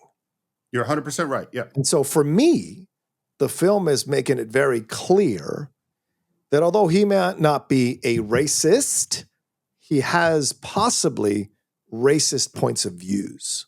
And so that to me is where I see when the cattle prodding thing is no different than if you whip a slave hard enough, they'll do whatever you tell them to do, or whip black men or subject black men or torture or black people in general. You can make them do what you want them to do. And so I think there's an element of that right on the heels of the horses conversation. That's not an accident. And so I think and the shot to Dougherty is the one that to me is like the exclamation point. Do you get what we're saying? But again, you can read it differently. I'm just saying how I read it, No, I'm really glad you brought that up because I think it's extremely important. And I think this goes, this conversation has been a really good one. And not because I've necessarily gone, I now see this movie as John sees it. I'm going to continue to watch the movie that I want to watch. Yeah, I never want to convince you that I'm to anybody, right? This is what makes the show so great. We both have our points of views about things. And I never seek to be like, Steve, you better agree with me. Like, I like that we have different points of views. And I like hearing from different points of views on movies, regardless of what people think. I like hearing other sides of it. Well, and I think you are 100% right. Because I think I mentally have turned down the Lippinzahner Stallion conversations in my brain in terms of how I frame the film. And the fact that this comes directly after that moment, I cannot ignore the thing that you're saying. It is 100% there. And in particular, the cut to Gandolfini. And this is where because regardless of what I think about Ramsey, Gandolfini is making the connection that you are making. Yes. And so whether Ramsey intends that or not, but I think we can't ignore that. I think that is part of the picture. I think it is exceptionally important. I am more, again, we had that line, you mentioned that line of Patton of sometimes they don't know when you're acting. It's not important that they know, it's only important that I know. I think my opinion of Ramsey is he's more likely to use race to get what he wants than being a racist. But that's not an important thing we don't need to go into it. Right. Because I think what you're pointing out, the effect of this moment, it is exactly as you described. And I'm really glad that you brought it up. And of course, while this is going on, Vossler and the radio guys, they're making progress. We could see things starting to light up and things starting to connect. And we're getting there. And the tension in the room, we're almost out of those 3 minutes. Both Ramsey and Hunter are looking at their watches. And then, which we've seen multiple times, that dark image of the EAM light lights up. And we hear the words we've heard over and over again, except now they have an entirely different feel. Con radio, we are receiving flash traffic, emergency action message, recommend alert 1. Fuck yeah! Everybody's reacting. And you could see, I think, for particularly like Westergaard and Zimmer, you can see the moment of them. Did we make the right choice? Did we make what are we about to find out? And I like this moment between Hunter and Ramsey. God help you if you're wrong. If I'm wrong, then we're at war. God help us all. Which goes back to their conversation in the mess about the philosopher and all that. War is because there's no end to it, right? And so that's the different points of views. And I love that they keep on his face, the Ramsey's face, as he's processing what feels like a callback. And now we're back in the way the ship runs. Everything we see, they're all doing their stuff, except that when that printout comes out, Hunter does not wait for proper procedure. No. He grabs that thing, and you can see as they're going through the thing that he has already read it. Yeah. And you cannot, nothing on Denzel Washington's face gives away that he just read that he knows that he literally just read that he saved the world. That's what he just read on that message, basically. Right. But it doesn't show on his face. And then Ramsey's get it. And they're still going through the Delta Bravas, all the procedure. But Ramsey is now reading that message. And again, Hackman's performance as he makes eye contact with Hunter and realizes, oh, Hunter was right. I almost launched nuclear weapons when they weren't supposed to be launched. Right. It is a huge moment. I agree. Yeah. And the way they authenticate, I think it's important to watch these moments. They authenticate, and you see all the color drain out of Ramsey's face. Yeah. It's not a color of like if this was Doherty would be mad that he didn't get to kill people. Exactly. Right? But Ramsey realizes that he was wrong here. And I love that, and this is important. The fact that Hunter grabs the message, looks at it for a few seconds, authenticates it in his mind, just to maybe, kind of take a moment. And then he says, I concur, sir. The message is authentic. So that's important. He doesn't just take their word for it, look at it, and pass it on to have some kind of gloating victory. I think he takes that moment, those few seconds, to also realize like the severity and the weight of what just happened. And he was right in the end when he could have been wrong. Because as you said, that is an element of this, is that neither one of them knows they're right or wrong about this. Neither one of them knows what the truth is out there, but they both believe they're right in what they're doing. So in that moment, to have Denzel or Hunter take that moment to authenticate it for a few seconds and then take that moment in and then hand it off and say he authenticates, I think is important. Well, and I think there's sometimes, look, we're all tempted to throw an I told you so in there sometimes. And there are some points where it is really not necessary. Hunter, right. Yeah, like Miller's Crossing. Don't say I told you so. As long as you don't say it. I hate people who say it. I never say it. I told you so. You got a lip on you, kid. And when Hackman takes it in and then says, message is authentic. And what's so funny is you could see all the crew like watching going, what the fuck is the message? Yeah. Like, we really want to know. And he gets on the 1MC. Crew of the Alabama. This is the captain. Set condition 2 SQ. Terminate launch, all missiles. And as soon as he says that, pandemonium breaks out because everyone realizes we're not firing those missiles. Yeah. I love the shots here. The very Michael Bay-ish shot of Wepps from behind as he slowly turns to his left. So you get that profile shot is great. Yeah. But the one person who is not celebrating, the one person who is not happy about this is Doherty, because he's an evil son of a bitch. It literally, that is exactly my note says, Doherty, not happy. Yeah, exactly. But I think about Vossler. I love the shot to Vossler because he was Scotty. He literally just saved the rest of that guy's life. It doesn't matter what he does, anything else that happens. He's like, you know what? I saved the fucking world. Yep. I mean, that's amazing. Yeah. Huge celebration. And I like too that there's the mix of the celebration and then sort of the sober realization among some of the crew members of like, what's just happened? Yeah. And then Ramsey turns to Hunter. And this is why Gene Hackman is such an incredible actor. There's so much on his face. Not just the realization of everything that he's done and how close they came to something truly, truly terrible, but also the realization of the person that he's been against. Yes. I think he's hated at various moments in the course of this movie. And now he has to go like, I think he's looking at him going, this is an incredible officer who did the right thing when I was not doing the right thing. Well, I mean, what did he say that to me is the linchpin of the movie? You're not ready to make the tough decisions. Exactly. So Ramsey realizes for himself that he was wrong, not only about the nuclear weapon stuff, he was also wrong in his assessment of Hunter. And I think there's more in that look as before he walks away is I think his realization that he's done. And that if you can do the things that he did to try to possibly start a nuclear war, then he shouldn't be in command of a ship. And I think that's on his face, which I think is important in the redemption of Ramsey, which is the next 10, in my opinion, the redemption of Ramsey is the next 10 minutes of the movie. And what does he say in the next moment? To the person who he would have killed a moment before, who stole his ship, who he accused of mutiny, who I feel hated for a good amount of time, he just very simply says, Mr. Hunter has the con. And the slow-mo shortest shot of him smoking as he's walking. I mean, it's just all really great.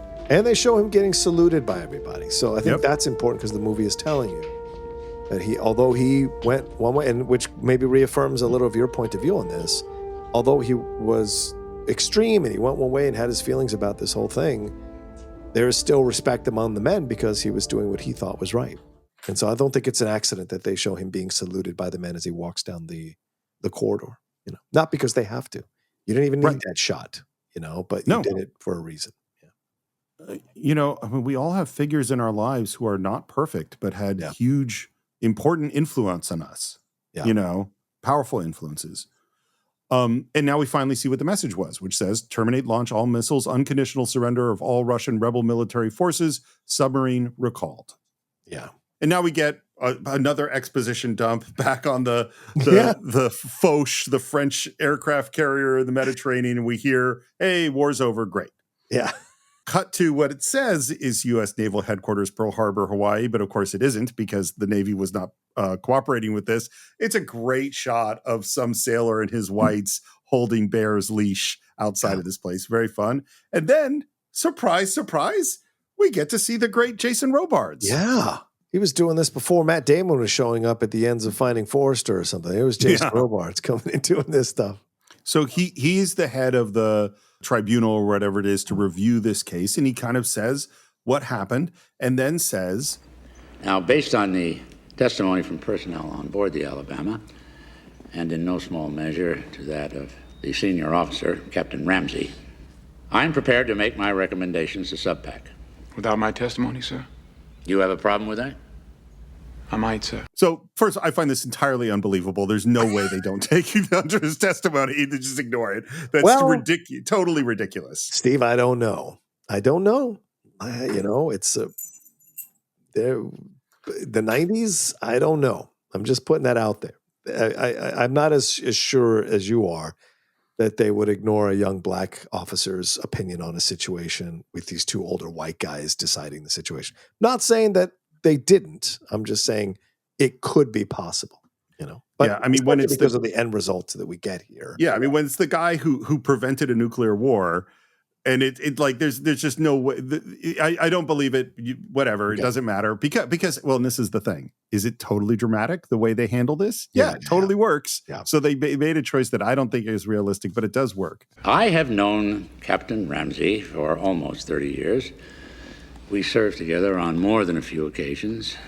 If he is lying, this will be the first I've heard of it. And now we're kind of going, oh shit, but then it ends up going the other way. And he talks about, in this instance, the system failed because the two senior officers did not work to resolve their differences while preserving the chain of command. Now, you may have been proven right, Mr. Hunter, but insofar as the letter of the law is concerned, you were both right, and you were also both wrong. I do like the framing of this. I think that, but that's not the movie that you watched. This is the movie he's describing, the movie that I watched, and less so the movie that you watched. Yeah, I mean, because this is we don't have any information on this guy, so we don't know how authentic he's being, right? And so we're left to our own feelings about it. I think this is the film that is trying to play both sides. I don't know what I want to say about this scene, except that I want to believe that this is accurate, and I want to believe that this is true in terms of the movie, right? The reality of the movie. That Jason Robards, in his position, spoke with Captain Ramsey, and Ramsey explained the truth of everything that happened and recommended Hunter for a promotion. And you can make a case for that because of how Ramsey looks at him after he hands the con, or before he hands the con over to Hunter, and the way the film has him be respected and saluted as he walks into his quarters. So there is that element that he is trying to do the right thing here.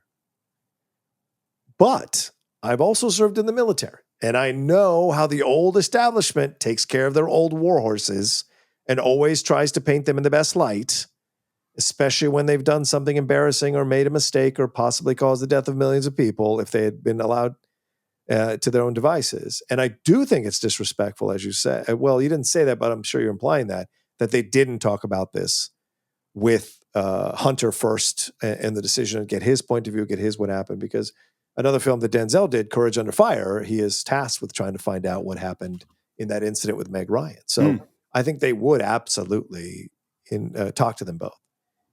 The fact that in my opinion, Hunter was right the whole time, even though he was proven right eventually, it was almost irrelevant to me. I felt he was right. And so to have Jason Robards, the old white establishment, be like, well, you both fucked up. You both were right. You both were wrong. To me, implies no lesson needs to be learned here other than you guys need to work harder at working out your differences. But Hunter wasn't the one who was the antagonist. Hunter was the one who was trying to get Ramsey to see logic. Hunter was the one that was trying to get Ramsey to see that that we had to get another message because maybe it was going to stop. Hunter was the one that was siding on the side of trying to have more firm ground beneath us before we made a decision. Ramsey was the one who was defiant. Ramsey was the one who wouldn't do it. Ramsey was the one who wouldn't listen. So for me, I think this is a bit of the film ending in a way to make everybody feel good about it. But in doing that, you kind of give credence to Ramsey's behavior throughout the movie, which I don't like. Now, again, that's my point of view on this scene as I see it. And especially with the exchange we're about to have with them out there in front of the building. So, you know what? I think this is to me is a really interesting discussion because I think what this scene is, and Jason Robards is great. Like, you know, so good. Anything Jason Robards says to me, I'm going to believe. I'm so likely to believe that he's saying the truth. You might be right. I mean? Like they cast him because he had that kind of, possible. Because what I think is what's happening here is that, in my opinion, they wanted to be the movie that I saw. And this scene at the end is telling the audience Ramsey is an honorable person because I think it's just what you said, is that what it's implying is that Ramsey gave a very honest testimony in which he praised Hunter, said that he was wrong. Right. And therefore, and that's what Jason Robards, who we always trust, is telling us. Right. And so it is leading me as the audience member to disregard some other things like the Lippens on Her Stallion and some other moments in favor of this final framing of Ramsey's character. But I actually, you've made me think about this I don't think it succeeds. This is really a tell, don't show moment at the end of the movie where they're trying to tell you how you're supposed to feel about this. And because it's Jason Robart, I've always just bought it. Yeah. But I actually think there is a real problem here. And I've been thinking too of like, well, what should they have done? Because the way this is that what they should have done is and Robards kind of says it, is they should have found a way to resolve their conflicts while maintaining the chain of command. Because we go to this point at the end where we're willing to delay for an extra 3 minutes and launch at the last second to get the information. If Hunter had said, look, I know that we need to act on the orders that are in hand. How can we expend every conceivable effort and use every single extra second we have to reestablish radio contact and find out information? If he had approached it that way and worked with Ramsey to say, okay, I hear what you're saying, and they came to a agreement, then we avoid all of this stuff and maybe still solve the problem. You know what I mean? Like that would be a way for them to work together. I'm not saying that Ramsey could have done it or Hunter could have done it. I'm just saying that is a possible way they could have worked together. Well, I mean, Hunter was trying to get Ramsey to take a beat or take a moment. Yeah. And Ramsey, he's like, this is a half a message. This means nothing. And then he relieved him immediately of command. You know, he said, I'm going to relieve you and find someone else. So I agree. Exactly. And so that's the Ramsey is in my opinion, Ramsey is the one at fault here. It doesn't mean that every one of Hunter's actions after he is removed is correct. I'm not saying that. But I am saying that the instigator to this whole thing was Ramsey's ego at being contradicted by this, what do you call it? This Ivy League guy, you know, and I think there was a scoffing of that. And I know I'm going to frame this in a racial way, but also connect this to Godfather. Like the fact that these two old white men decided what was best for Hunter, I think without his input, is some bullshit. And just like Michael Corleone says to Sonny when he says, well, your father's got plans for you. You and my dad made plans for me. You guys made plans for me, for my life. And so that's the thing. And I think the mistake was although they did it for dramatic effect, I think they did it for was to eliminate him from the conversation. I think that's offensive and emasculating, in my opinion. Everything you say makes perfect sense. That's not my objection to it. Right. My objection to it is it's not just. You have a major political incident. You need to ask every single witness involved. And the fact that the most important, one of the two most important witnesses does not give his testimony is entirely unjust and should never fucking happen. I agree. Regardless of race or anything else. Yes, I agree. And I think this is where you see, you can make a case that they are showing you how the military takes care of its own, even when they mess up. Having my experience seeing that firsthand. But you can also just look at it as an observer and be like, yeah, this guy's just trying to say people should have worked together to solve their differences, which is not a bad message for the movie to have. So it is so one where they're like, look, this movie's been long enough. We got to wrap things up. We got Jason Robards. It is clever, that is a clever movie thing. Oh, you're not going to give your testimony because it ends up your enemy actually said nice things about you and you're getting a promotion. Yeah, exactly. That's a clever movie thing, but it doesn't make sense in terms of the context of what's really going on. I think it would be different in 2025. Yeah. And what we've alluded to is that he get off the record, he scolds him. Then he says that Ramsey is actually going to retire. And he says, early retire. As such, the recommendations of this panel will be to accept, in a manner reflective of his long and dedicated service to his country, Captain Ramsey's request for early retirement from active duty, and based in no small part on Captain Ramsey's recommendation that Lieutenant Commander Hunter be given his next command at the earliest possible convenience. And in the moment, totally works. I'm totally sold by Jason Robards, but the objections I think we both have still stand. Yeah. Unless, of course, you wish to challenge these recommendations. No, sir. Captain Ramsey. No, sir. And then we're outside. The shot's beautiful. We got the wide shot with the dog in the foreground, and Hunter comes down and he calls the captain. I love it. Listen, don't skip past this wide shot. The fact that the dog is out there and the sign clearly says "keep off grass," and the dog is on the grass. That tells you a little bit about the defiance of Ramsey. Absolutely, 100%.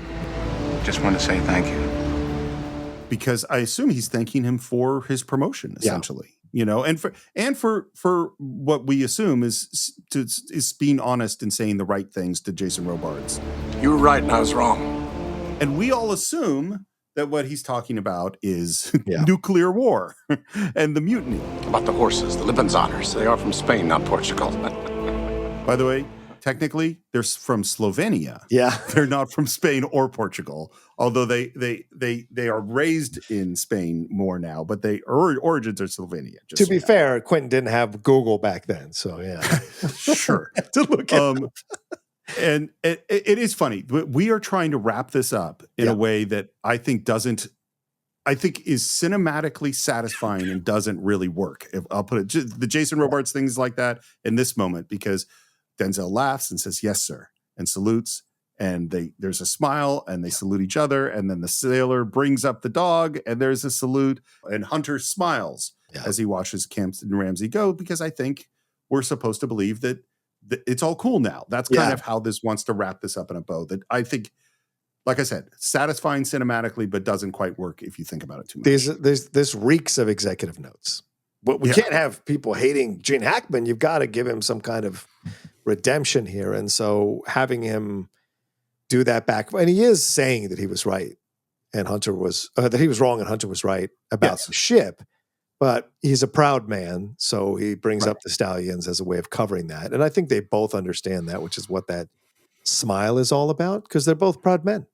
And Hunter respects him enough to give him the salute because of that. And they have that moment and then he walks off with the dog, because you don't want to walk away hating Gene Hackman. So it makes sense how they end it, but it is a bit touchy-feely of an ending for something like this. I think there's a harder ending in another director's hands or another writer's hands that would have been really interesting to see. And then we get one final thing saying, which I don't even know that I understand what they're saying, but there's a text on screen that says, as of 1996, primary authority and ability to fire nuclear missiles will no longer rests with submarine commanders. Principal control will reside with the President of the United States.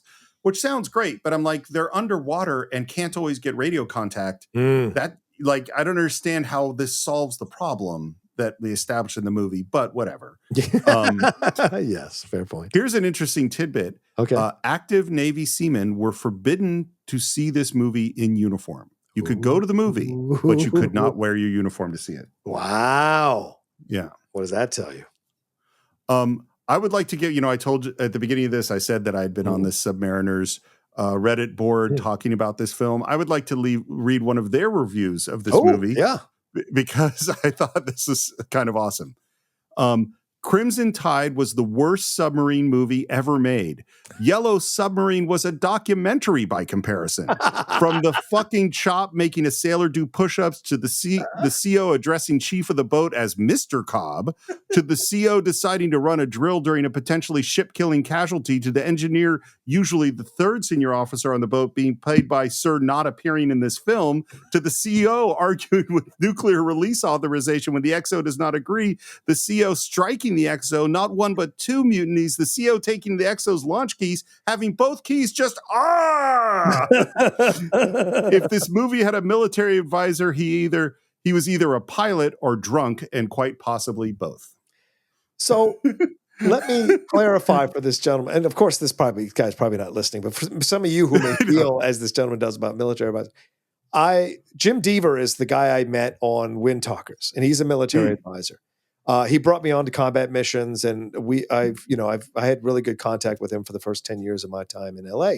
Really nice guy, good guy, hard ass, but a good guy, right? Really cared about his people. But when I asked him about being a TA on these films and the stuff, he's like, Rocha, I always try to do what's best for the military, but I also know these are films and TV shows. And so the best technical advisors try to steer it in the best way possible, but directors are going to do what they're going to do. Hollywood people are going to do what they're going to do.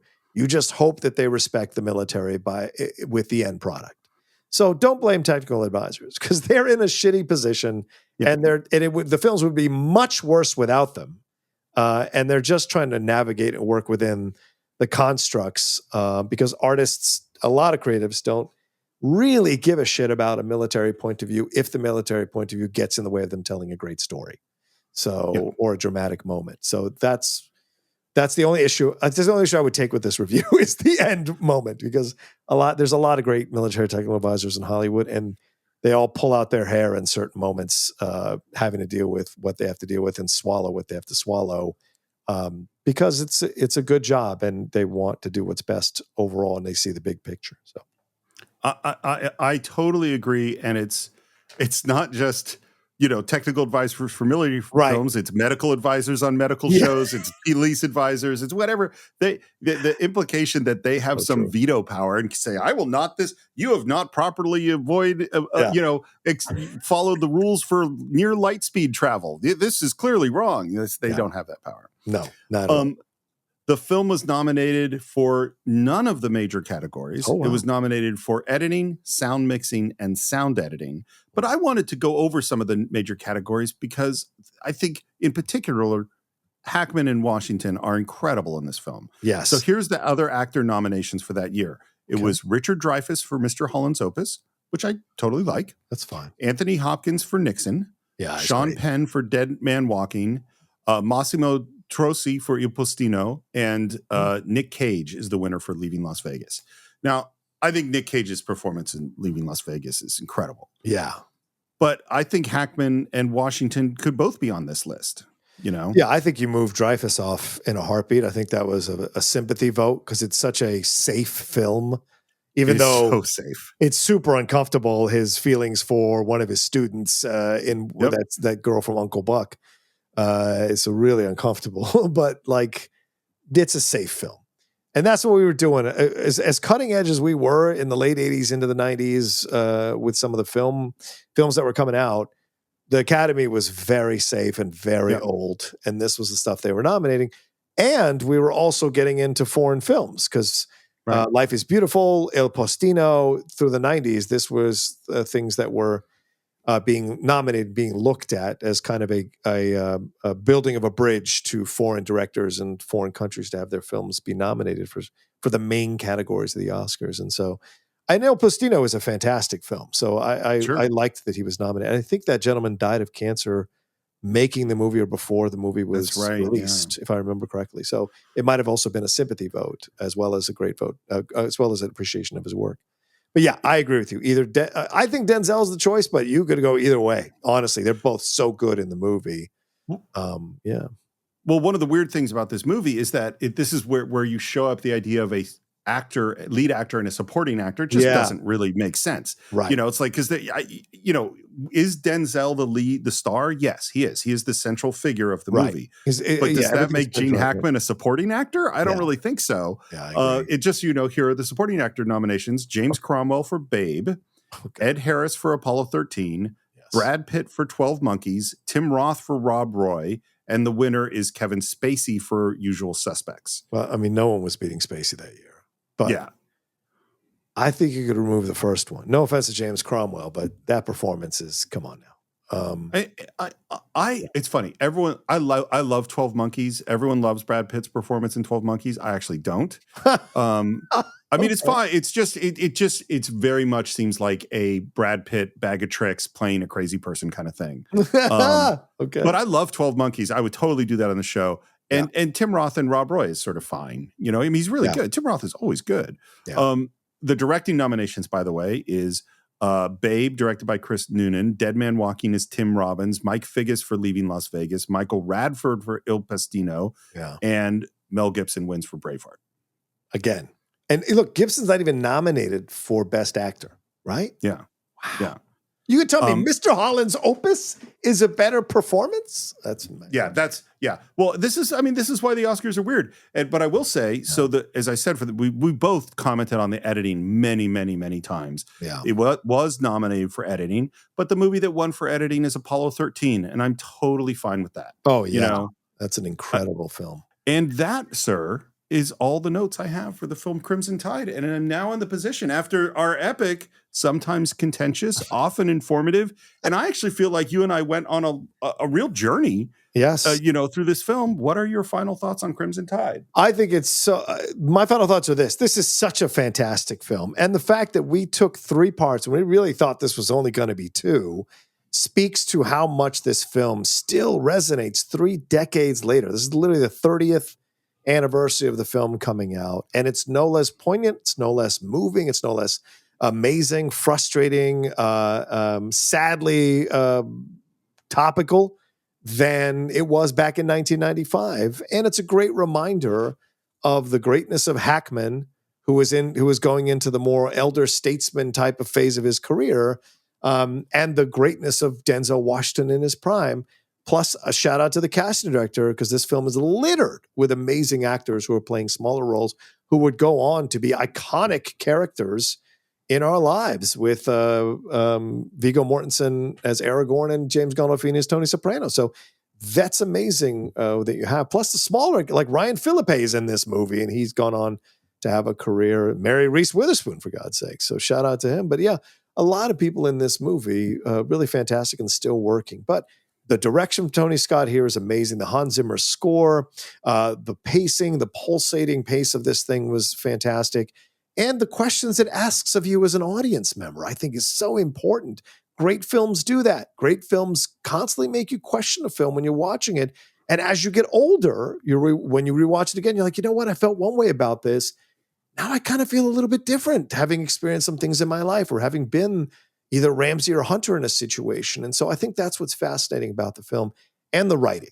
The writing is the back and forths and the Tarantino contributions, all of that. So to me, this is an excellently well-made 1990s film that sometimes people pawn off as just a thriller when there's much more going on within it, and much more depth for a submarine movie, if I may, that I thought was great to experience. And it was a lot of fun to have a very unique experience on the Cine-Files with you debating this movie back and forth, because this rarely happens where we have this passionate of a back and forth consistently through 3 parts of a movie as we did on this one. So a lot of fun for a lot of reasons, this film. I agree. And the first thing, just to point out, somewhere that I think this is a magnificently crafted movie. Yeah. I think, and this is one where you can really talk top to bottom about performance and editing and cinematography and music, and every single thing is at the top of their game. The clarity is beautiful. Yeah. But there's something else and it's really the journey of having this conversation with you that I've been thinking about, which sort of goes beyond the movie, which is we often talk, what we're mostly talking about when we do an episode of the Cine-Files is all the elements that the artists and craftsmen brought to that particular film and all the great talent and all the choices and how that makes us feel. But what we don't talk about very often is what we bring into the theater when we walk in, that our own history, our own way of looking at the world actually is transforming the movie that we're seeing. And I think this was brought home really powerfully to me as I still believe what I believe about this film, but you forced me to face a whole bunch of evidence that's not all that's there. And what I started to realize, and if you look at what did I say when we first sat down to watch the movie, I said something like, I love this movie because it reminds me of Star Trek and because there's no bad guy in it.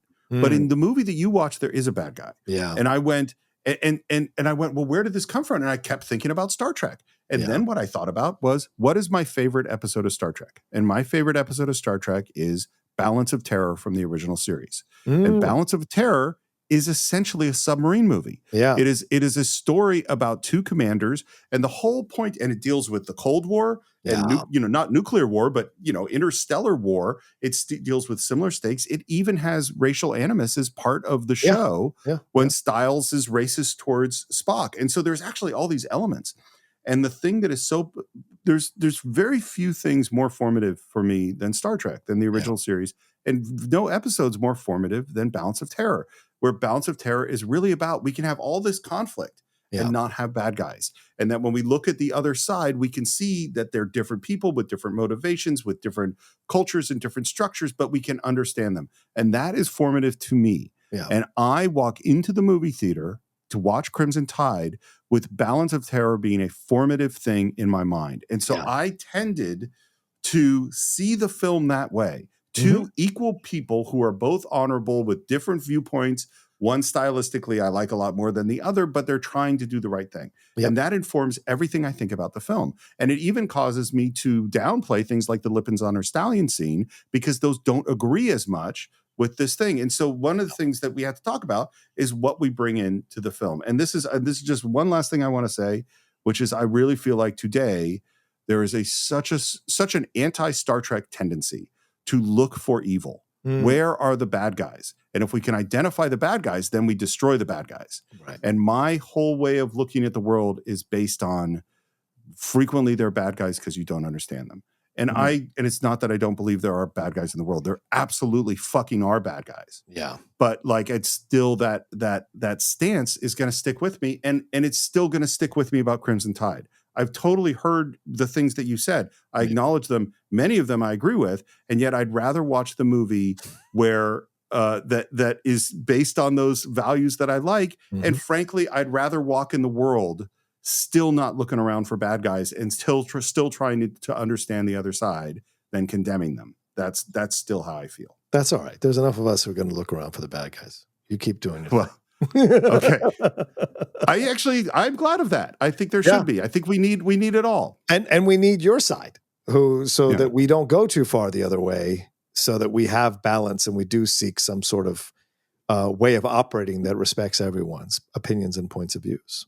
100% agree. And of course, we'd love to hear all of your points of view. I'm sure that we've inspired some thoughts as we've gone along. The best place to find us would be on social media, like on Facebook, where you can do a search for the Cine-Files. You can do Cine_Files on X, the Cine-Files podcast on Instagram. But some of our best conversations are actually happening on patreon.com/the Cine-Files, where you get ad-free versions of the show. You can listen to our shorts, our watch-alongs, join our advisory board. Apple Podcasts also has those ad-free versions of the show, as well as our shorts. You can buy or stream Crimson Tide, along with every other movie we've ever reviewed, at Cine-Files.net. And you can subscribe to the show at all the usual places. But if you haven't left a review on Spotify or on Apple Podcasts, we would love you to do so. They make a big difference. We still are trying to find new audience, and we do have new listeners all the time, and that largely comes from those reviews. And if you want to reach me, it's SR Morris on Twitter, SR Morris1 on Instagram. John, how would they reach you? You can always reach me at The Rocha Says on Twitter, Instagram, TikTok, Blue Sky, and Threads. And my YouTube channel, youtube.com/John Rocha Says. We got all the stuff going on there, like the Hot Mic, the Cine-Files, and the Hot Mic, the Geek Buddies, and the Jedi Way, and Spill the Tequila. Hang out with me there as well. Thank you all, and good talking with you, Steve, on this one. So I think that is it for this week. We will be back next time with an all-new film right here on the Cine-Files.